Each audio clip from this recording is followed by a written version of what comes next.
ya sabemos dicho, y compartir la comida con todos los que vienen, los que están con nosotros en el proyecto y los que se animan a participar.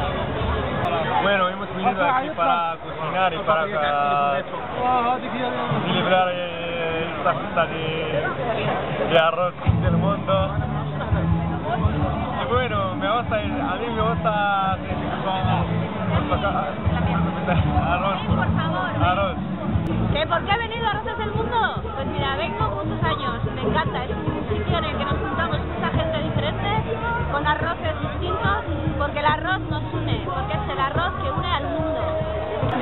Pues he venido a Arroces del Mundo porque, bueno, vinimos el año pasado y creo que es un buen momento pues para estar con gente de otras culturas y otros países, y porque aparte de que creo pues que está bien para reivindicar pues San Francisco, ¿no? El barrio y pues cómo se puede mejorar o que todos somos partes de pues del mismo mundo al final.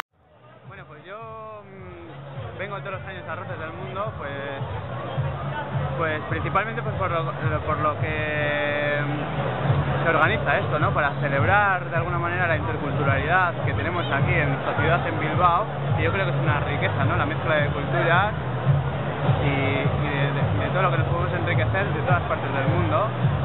Y bueno, en la situación en la que está el barrio, también pues